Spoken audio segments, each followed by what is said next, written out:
रामचरितमानस बालकांड। विषय शिव जी का विवाह। भाग 4। भावार्थ सहित। शंभु चरित सुनि सरस सुहावा, भरद्वाज मुनि अति सुख पावा। बहुलालसा कथा पर बाढ़ी, नयनन ही नीरु रुमावली ठाड़ी। शिव जी के रसीले और सुहावने चरित्र को सुनकर मुनि भारद्वाज जी ने बहुत ही सुख पाया। कथा सुनने की उनकी लालसा बहुत बढ़ गई। नेत्रों में जल भर आया तथा रोमावली खड़ी हो गई। प्रेम विवश मुख आवन बानी, दशा देखी हरषे मुनि ज्ञानी। अहो धन्य तव जन्म मुनीसा, तुम्हि प्राण सम प्रिय गौरीसा। वे प्रेम में मुग्ध हो गए। मुख से वाणी नहीं निकलती। उनकी यह दशा देखकर ज्ञानी मुनि याज्ञवल्क्य बहुत प्रसन्न हुए और बोले, हे मुनीश, आहा, तुम्हारा जन्म धन्य है। तुमको गौरीपति शिव जी प्राणों के समान प्रिय हैं। शिव पद कमल जिन्हि रति नाही, राम ही ते सपने हुन सुहाही। बिनु छल विश्वनाथ पद नेहु, राम भगत कर लक्षण एहु। शिव जी के चरण कमलों में जिनकी प्रीति नहीं है, वे श्री रामचंद्र जी को स्वप्न में भी अच्छे नहीं लगते। विश्वनाथ श्री शिव जी के चरणों में निष्कपट विशुद्ध प्रेम होना, यही राम भक्त का लक्षण है।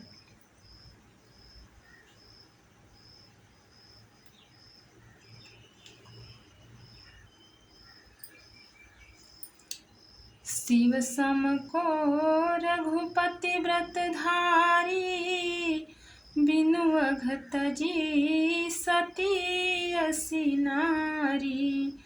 पुनि करि रघुपति भगति दिखाई, को शिव सम राम ही प्रिय भाई।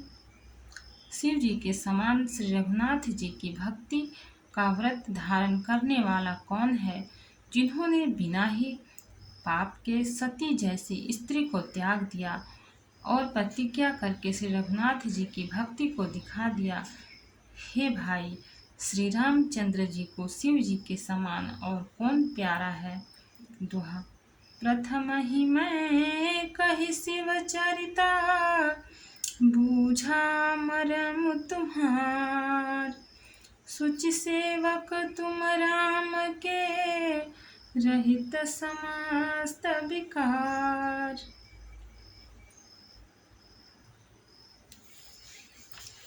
मैंने पहले ही शिव जी का चरित्र कहकर तुम्हारा भेद समझ लिया। तुम श्री रामचंद्र जी के पवित्र सेवक हो और समस्त दोषों से रहित हो। मैं जाना तुम्हार गुणशीला, कहु सुनहु अब रघुपति लीला। सुनु मुनि आज समागम तोरे, कही न जाई जस सुख मन मोरे। मैं तुम्हारा गुण और शील जान लिया। अब मैं श्री रघुनाथ जी की लीला कहता हूँ। सुनो हे मुनि, सुनो। आज तुम्हारे मिलने से मेरे मन में जो आनंद हुआ है, वह कहा नहीं जा सकता। रामचरित अति अमित मुनीसा, कही न सकहि सत कोटि अहिसा। तदपि जथा श्रुत कहूँ बखानी, सुमिरि गिरापति प्रभु धनु पानी। हे मुनीश्वर, रामचरित्र अत्यंत अपार है। 100 करोड़ शेष जी भी उसे नहीं कह सकते। तथापि जैसा मैंने सुना है वैसा वाणी के स्वामी, प्रेरक और हाथ में धनुष लिए हुए प्रभु श्री रामचंद्र जी का स्मरण करके कहता हूँ। शारद दारुनारि सम स्वामी, राम सूत्रधर अंतरजामी। जहि पर कृपा करहि जनु जानी, कबीर अजीर न चावहि बानी। सरस्वती जी कठपुतली के समान हैं और अंतर्यामी स्वामी श्री रामचंद्र जी सूत पकड़कर कठपुतली को नचाने वाले सूत्रधार हैं।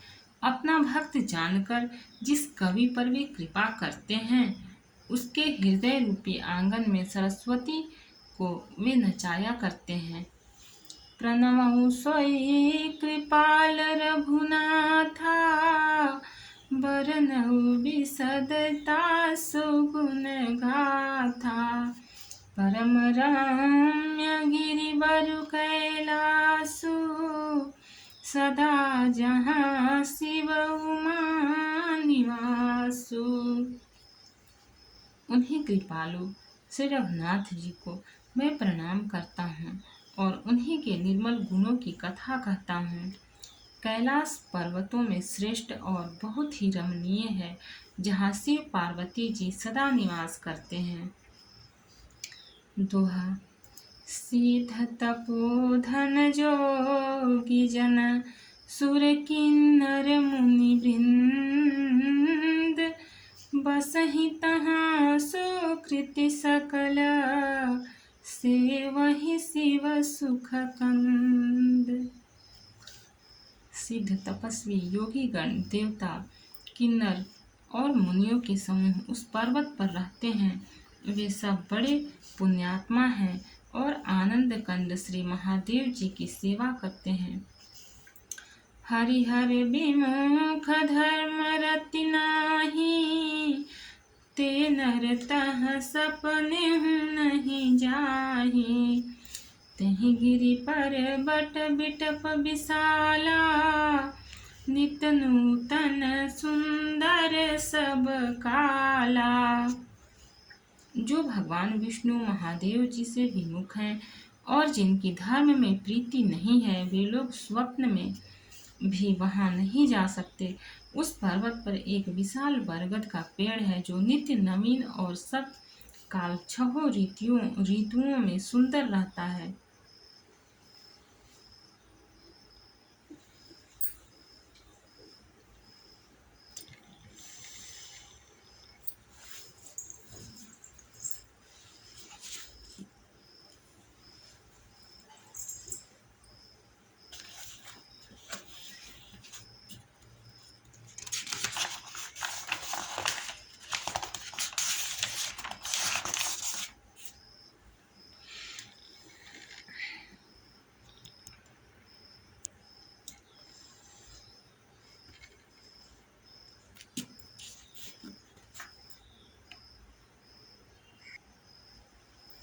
निज करडासी नागरी पुछाला, बैठे सह जहि शंभु कृपाला।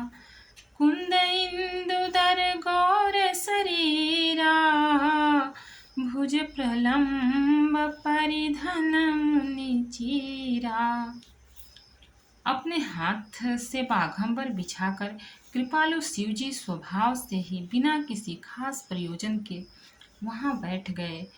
कुंद के पुष्प, चंद्रमा और शंख के समान उनका गौर शरीर था। बड़ी लंबी भुजाएं थीं और वे मुनियों के से वल्कल वस्त्र धारण किए हुए थे। तरुण अरुण अंबुज समचरना, नख दुति भगत हृदय तम हरना। भुजग भूति भूषण त्रिपुरारी, आनन शरद चंद छबिहारी। उनके चरण पूर्ण रूप से खिले हुए लाल कमल के समान थे। नखों की ज्योति भक्तों के हृदय का अंधकार हरने वाली थी। सांप और भस्म ही उनके भूषण थे और उन त्रिपुरासुर के शत्रु शिव जी का मुख शरद पूर्णिमा के चंद्रमा की शोभा को भी हरने वाला, फीकी करने वाला था। दोहा। जटा मुकुट सुर सरित सिरा, लोचन नलिन विशाल, नीलकंठ लावण्य निधि, सोहबाल विधुभाल। उनके सिर पर जटाओं का मुकुट और गंगा जी शोभायमान थी। कमल के समान बड़े बड़े नेत्र थे। उनका नीलकंठ था और वे सुंदरता के भंडार थे। उनके मस्तक पर द्वितीया का चंद्रमा शोभित था। बैठे सोह काम रिपु कैसे, धरे शरीर शांत रसु जैसे, पार्वती भल अवसर जानी, गई शंभु पहि मातु भवानी। कामदेव के शत्रु शिव जी वहां बैठे हुए ऐसे शोभित हो रहे थे मानो शांत रस ही शरीर धारण किए बैठा हो। अच्छा मौका जानकर शिव पत्नी माता पार्वती जी उनके पास गईं। जानी प्रियादर अति किन्हा, वाम भाग आसन हर दिन्हा, बैठी शिव समीप हर साई, पूरब जन्म कथा चित आई। अपनी प्यारी पत्नी जानकर शिव जी ने उनका बहुत आदर सत्कार किया और अपनी बाईं ओर बैठने के लिए आसन दिया। पार्वती जी प्रसन्न होकर शिव जी के पास बैठ गईं। उन्हें पिछले जन्म की कथा स्मरण हो आई।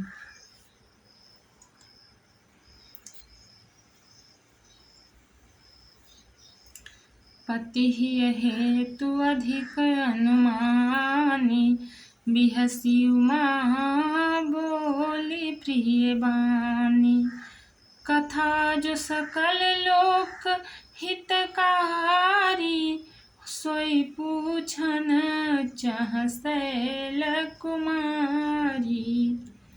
स्वामी के हृदय में अपने ऊपर पहले की अपेक्षा अधिक प्रेम समझकर पार्वती जी हंसकर प्रिय वचन बोली।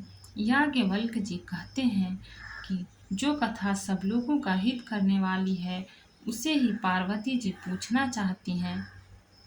विश्वनाथ ममनाथ पुरारी, त्रिभुवन महिमा विदित तुम्हारी, चरु अरु अचर नाग नर देवा, सकल करहि पद पंकज सेवा।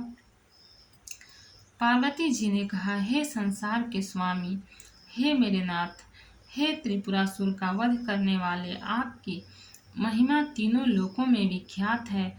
चर अचर नाग मनुष्य और देवता सभी आपके चरण कमलों की सेवा करते हैं। दोहा। प्रभु समर्थ सर्वज्ञ शिवा, सकल कला गुण धाम, जोग ज्ञान वैराग्य निधि, प्रणत कल्प तरुनाम। हे प्रभु, आप समर्थ सर्वज्ञ और कल्याण स्वरूप हैं, सब कलाओं और गुणों के निधान हैं और योग ज्ञान तथा वैराग्य के भंडार हैं। आपका नाम शरणागतों के हित के लिए कल्प वृक्ष है। जो मोह पर प्रसन्न सुख राशि, जानिय सत्य मोहि निज दासी, तो प्रभु हरहु मोर अज्ञान, कही रघुनाथ कथा विधि नाना। हे सुख की राशि, यदि आप मुझ पर प्रसन्न हैं और सचमुच मुझे अपनी दासी या अपनी सच्ची दासी जानते हैं, तो हे प्रभु, आप श्री रघुनाथ जी की नाना प्रकार की कथा कहकर मेरा अज्ञान दूर कीजिए। जासु भवन सुर तरु तर होई, सही की दरिद्र जनित दुख सोई।